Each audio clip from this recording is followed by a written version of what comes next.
That's so true. You can't innovate and iterate on what good looks like if you just haven't got the information at your fingertips to even try and make something work. And I think from what I've experienced when I've talked to different advertisers, the insight that they can get back is so exponentially valuable to the entirety of their campaign.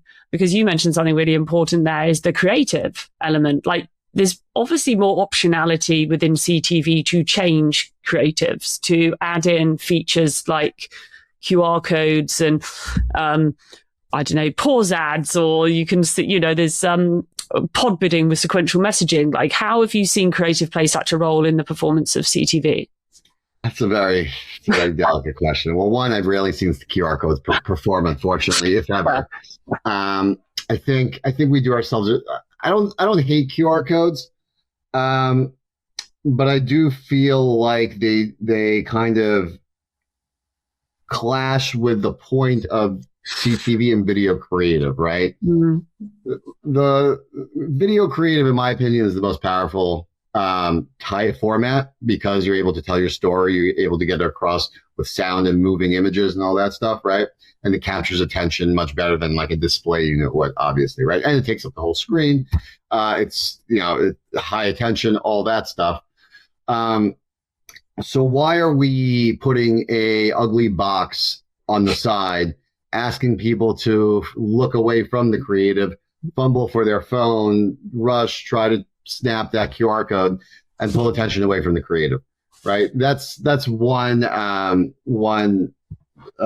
gripe I have with it. The other gripe ultimately is, like, how often do we, and when I say do we, I mean, do you or does anybody else actually convert immediately off a TV ad?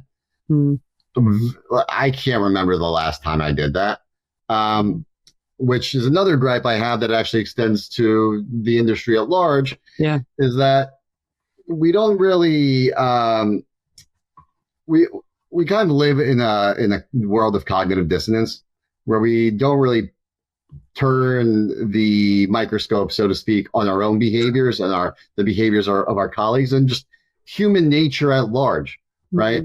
Mm-hmm.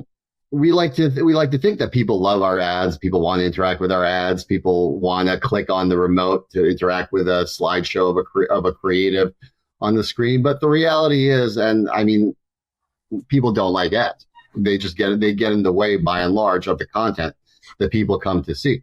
There's a reason ad-free tiers exist because a lot of people are willing to pay a bit more money just not to have ads. So that's another thing that, I have a gripe with when it comes to quote unquote performance TV creative.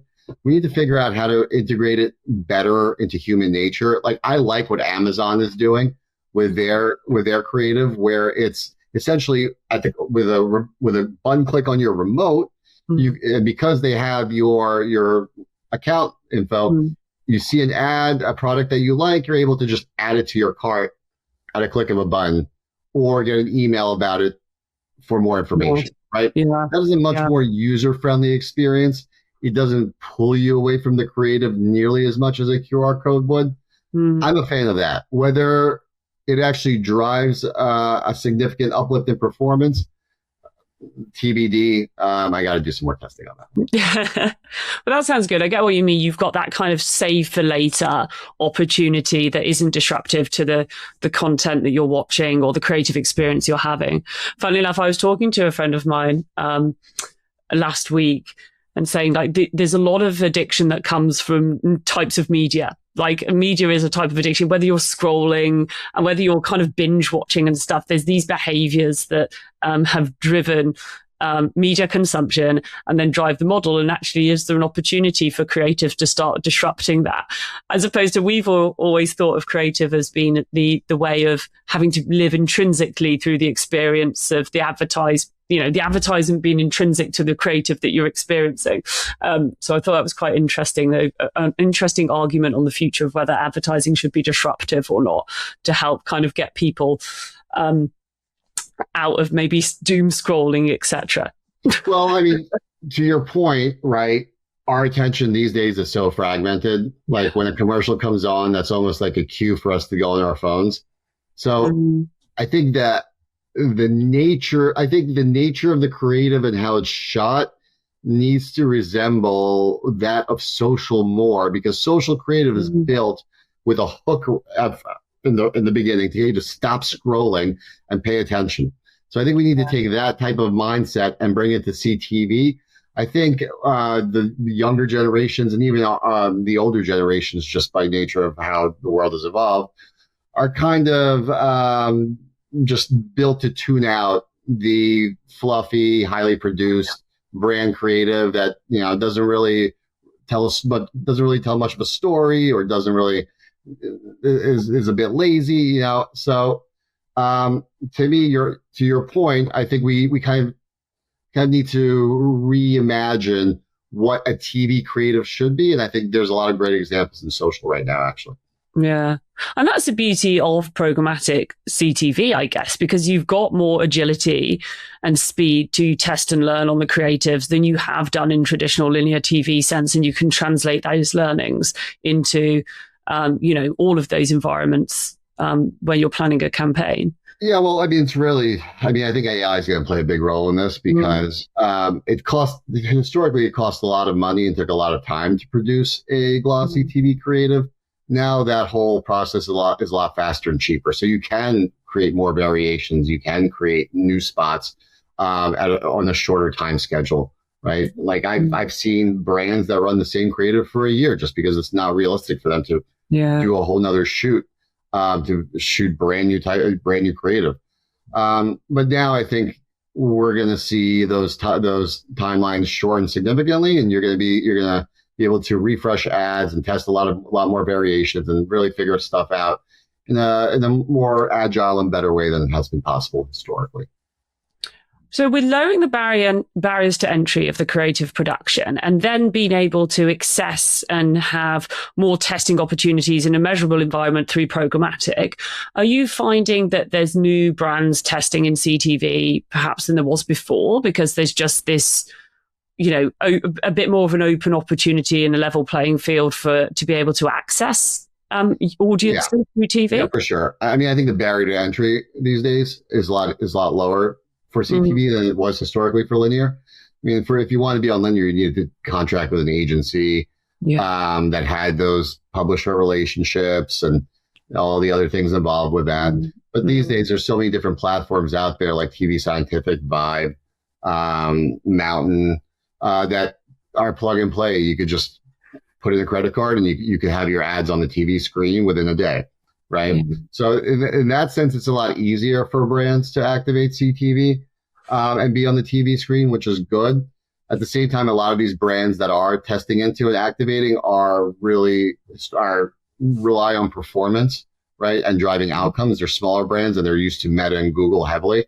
And what I'm finding is that the performance CTV narrative is convincing them that CTV can perform almost as well as Google and Meta does. And of course, many of the entrepreneurs and people behind these brands aren't as experienced and knowledgeable of CTV. So they listen to the narrative and they come in with unrealistic expectations and without understanding the true pitfalls of the channel and the signal loss and the measurement gaps. And ultimately they come out disappointed and many times hesitant to retest it to CTV. They'd rather put their budgets into Google and Meta because they get a more consistent, nice, reliable number on the ROAS side of things there, without really understanding that CTV and TV at large is a full funnel channel. It's awareness, it's performance, it's everything, right? But ultimately, it's a long-term play. It builds your brand, right? If you're just going to run direct response and walled garden channels, then you're not going to necessarily get the reach and awareness and high impact of your messaging that is required to truly build a brand and leave an impression, so to speak, in people's minds, which to me is the most important. I like to say that the most powerful data point in advertising is a real human-served impression, right? Because before anything can happen, before any outcome can happen, before any conversion can happen, you need to leave your mark on someone's mind. Yeah, I love that. Very powerful. With CTV and then TV at large, you talked a lot about performance, but do you think in terms of the opportunity to build that brand via CTV channels, is that something that advertisers should be tapping into or be mindful of? That's also a very nuanced question. Throwing them at you. The expert, David, come on. Yeah. Just as there are many pitfalls within the channel itself, I think there's many pitfalls with who you're working with to activate your CTV. If you're especially if you're a smaller, less educated brand. So my advice really is master and nail the Google, Meta, TikTok channel, especially if you're a DTC brand. Master those channels first. And then when you're ready to invest in splashier creative, have more budget to spend to really maximize reach, then move into CTV, because that CTV to me represents almost like a phase 2 of a brand's growth, right? Phase 1, you need to build up an audience, start building up an audience. You need to start making some money, driving sales, right? When you tap out of the more lower stakes channels, then you can move into CTV, but also you need to do some education up front, and that takes time. I would not advise a nascent brand to just jump into the CTV space because they saw a Mountain or Tatari ad on the screen the other night. I think that's fair. No, that's really wise. Thank you for sharing that. And it's such an incredible advice to have, because like you said, those steps into understanding and then knowing how to activate, understanding the pitfalls. I think it's really wise to have a plan in place that, as you said, you can measure the outcomes and actually find the value in your investment, not kind of dip a toe in and back out if it's not exactly what you expected. So those steps that you would take, I think, is sage advice for people that are looking to test in the market into CTV. Yeah, if you're planning on dipping your toe and just hoping to see immediate good results and then scaling, you're going to probably be disappointed. So you need patience for testing and learning and understanding that, potentially in the beginning, things aren't going to be amazing, but you need that to happen in order to optimize and improve over time, right? And again, CTV in many ways is just like linear TV. It is a long-term play. It is an awareness channel that boosts your long-term brand lift, right? So that's really how you got to think about it. And it drives sales and performance too, of course. But it's not a Google, it's not a Meta. There's no closed loop, single sign-on attribution there. There's a lot of fragmentation. There's a lot of things that get in the way of proper measurement, actually capturing every outcome. So what I find many times is legacy pixel type measurement undercounts conversions for various reasons, right? Like if someone's using an ad blocker, right? A pixel will not pick up a conversion against an ad blocker. And the key, of course, is that unlike with display and mobile, with CTV, the impression happens on one device and the conversion happens on a completely different device, and that is consistent. So there's always a requirement for a device graph to come into play in order to attribute a conversion. In the other channels, many times the impression is served on a device and the conversion happens on that same device. Yeah. So the device graph is an ancillary add-on to boost measurement. It is not the end-all be-all. And device graphs are unfortunately pretty spotty and not as great as the industry would like us to think. So there's going to be naturally a lot of loss there. And then with Apple and iOS, they're erasing first-party cookies after 7 days, right? And many CTV advertisers rely on longer look-back windows than 7 days, and they block all third-party cookies by default, right? So. Yeah. And 75 to 85% of people with iPhones have opted out of iOS tracking. Yeah. Right. Yeah. So highly likely any conversion coming from an iPhone will also not be picked up by a Pixel. So I'm actually presenting this week at a conference. The name of the presentation is Why Marketers Are Fucked When They're Leveraging Pixels to Measure CTV. There's a lot of various factors coming into play. So that also speaks to why I would advise nascent advertisers to really do their homework, because you need to measure CTV in across multiple different proof points. So yes, pixels could be directional, but you also need conversion APIs because those bypass many of those pitfalls I just described, right? So server to server, you need to be running an MMM, right? Linear TV historically has been proven out by MMMs. That still applies to CTV. And I also find value in matching the IP addresses and impression logs to, if you're able to get them, the IP addresses against converted customers in your CRM. Yeah. Because in that scenario, it's much cleaner. You're not relying on a pixel to capture an IP address, for instance, in a situation where it's being blocked. That's incredible advice in terms of, because it brings you nicely into that first party data activation into CTV. Like, is that something that you're experimenting with, that you've seen are brands going that far to be able to prove out pretty much like the customer journey and close the loop?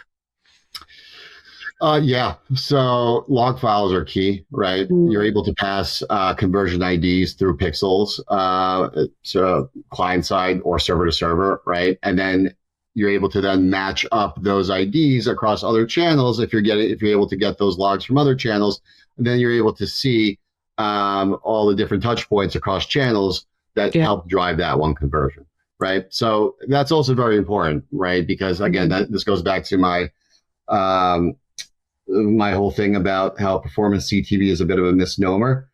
TV very likely alone will not be driving that conversion. You're going to be touching that person across multiple channels, which all contribute ultimately to that sale and have their role in that sale. And understanding that and knowing that and measuring for that is vital. Because because you cannot treat CTV as a last touch channel. Because again, when was the last time you converted immediately off of a TV ad? Yeah. Like I said, thinking about your own behaviors. I think I was mentioning to you before, my TV experience when it comes to streaming sports living in the rural UK is not a pleasant one. I get one ad for a store that I don't need to be notified on, that I think has been opening soon for about 2 years. And then the rest of the ad slots are blank. But it kind of leads me to that conversation around the ability for personalization feels like a lot greater than it has been before. Either that's geolocation, the usage of first party data, as you said. Is that something, again, that someone probably, outside of dipping their toe, they've tested out, they've proved that model? Is that where you go next with being able to activate more personalized creative and in the right environments? Again, nuanced question. I think yes, in situations where it makes sense, right? So for instance, you can create a segment of lapsed customers, right? And then hit them with personalized creative on CTV. Likely it won't scale too much because addressable matching one-to-one in CTV is not great. The match rates are just not that great, but it's something. My whole thing historically has been, I think we've kind of overblown the whole one-to-one narrative, right? I think it's the juice is not worth the squeeze that goes into creating and building and setting up a complex, personalized one-to-one type campaign. I think we just do better with understanding where our audience target is concentrated from a geographic perspective, building the creative as a whole around that customer profile and trying to hit as many points as possible with the creative to make it resonate with as many people as possible, and then just getting it out there and not really worrying too much about personalizing a specific discount to someone, because also the tech is not as great as we think it is. So we might be putting out this personalized creative out there, but is it actually delivering against the audience and the person that we would hope for? Yeah. I'd say there's plenty of studies that have shown that the answer is no. That's fair. That latency in the system isn't going to go away quickly with even when we come to like sports and streaming opportunities now. Like there's a lot of technology that needs to work together to be able to get us to that point. And to your point, is that then effective? To your point, like I watch ESPN Plus, and like almost all my ad breaks there are just dead air. They're just the ESPN logo.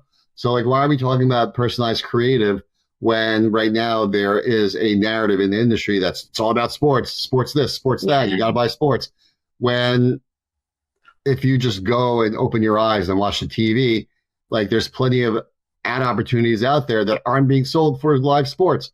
So like, let's worry about fixing that problem, because clearly we've put the what is it, the horse before the cart. As an industry, tried to sell sports when the technology just doesn't appear to be there to support buying and selling sports at scale right now. Yeah, that's fair enough. Big year for sports, World Cup and everything. I'm sure that'll definitely be an opportunity that brands will see that as an opportunity to kind of lean into those environments.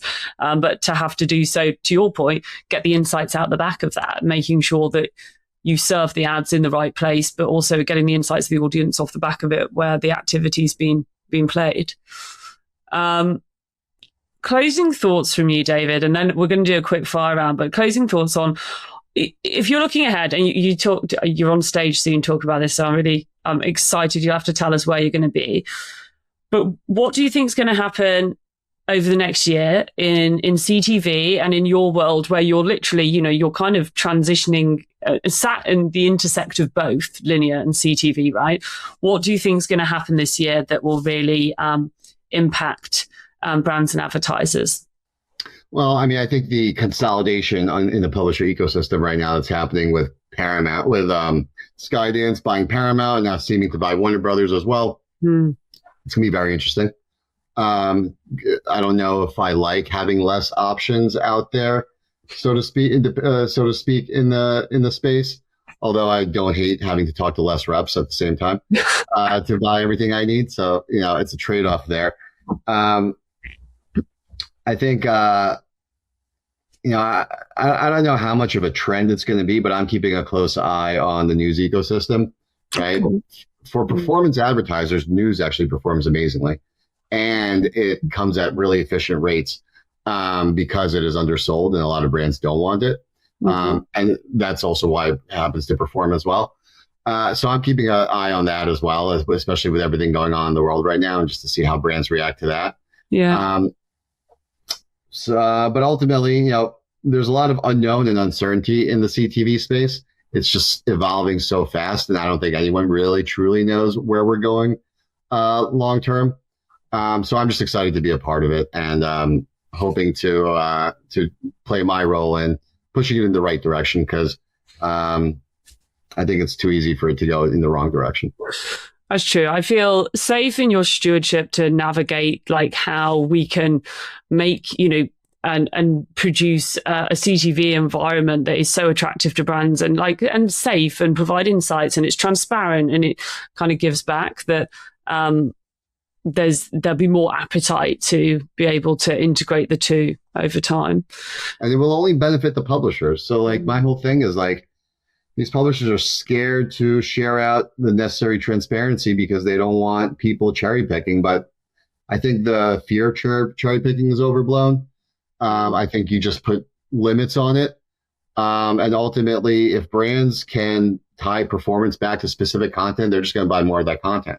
Yeah. They can't tie performance back to anything and it doesn't perform, then they're just going to pull out. Right? Yeah. So there's publishers out there that are sharing full transparency. So I'll give Spectrum, Reach credit. Every single impression in the bid stream comes with all the necessary show level content data. And I actually did a case study with them where we took the shows for a brand that we knew worked really well on linear. Yeah. And whitelisted them and bought them on CTV. And that was the best performing tactic, beating out every single other tactic on the campaign, including anything with addressable audience targeting, lookalike modeling, retargeting, because logic dictates if shows convert on linear and perform, why would they not perform on CTV? Yeah. And this all came also with a higher CPM. So this tactic had close to the highest CPM on the whole buy. Mm-hmm. But ultimately, the performance efficiency and conversion rates beat out the premium on it. So my pitch to publishers is share more signals, charge more money. It ultimately will be good, because if brands can optimize and improve performance, then that justifies the cost at the end of the day. Yeah, and it goes back to your original point at the top, doesn't it? Whereby learn from the mistakes that have been made in display programmatic. You don't need to commoditize. You don't need to, we can build value back into publishers by being transparent, but also providing a high value environment for advertisers that works. And I love that opportunity that you can bring into planning of just to kind of a bit of a lift and shift. I know it's probably not as easy as that to execute, and I'm doing that an injustice, but to lift and shift those key audience insights that you've already got and bring them into CTV. And brands love it because they can relate and they understand it. It makes sense, logical sense. Yeah. And it's simple. If it works on linear, why wouldn't it work on CTV? Makes sense. All right, David, quick fire round for you now. You ready? Let's go. Actually, we haven't talked about AI or agents at all. You'll have to come back. Good. No, you're just like, done. My New Year's resolution is not to use the word AI, although I believe I did use it once in this recording. I'm going to go back to that's enough. Okay, that's done. That's you for the quarter, at least. We'll be checking in. All right. Okay, quick fire round. CTV or linear? No, I gotta stay loyal. CTV. I love it. Digital out of home or audio? Digital out of home. Okay. You can't skip a billboard. This is true. Beautiful experiences. Scale or precision? Scale. Premium curated deal or open exchange? Premium curated deal. I feel like that was a leading question. All right. Live sports or on-demand streaming? On-demand streaming, because you can't get it. They need to figure out live sports. Fair. We do, yeah. We touched on that. Okay. A few more ones. A myth about CTV that you would happily kill off? That is exactly what we've been talking about. That it's a performance channel. Mm-hmm. An ad tech word or phrase that you also want to kill off? So many. That's a good one. Agentic. I love it. If you could fix one thing in the industry overnight, what would it be? The lack of CTV transparency. That's cool. I think we're going to get there. And to finish, what is your favorite TV show of all time? Favorite TV show of all time? Probably Breaking Bad. Oh, super cool. Yeah, mm-hmm. That was epic.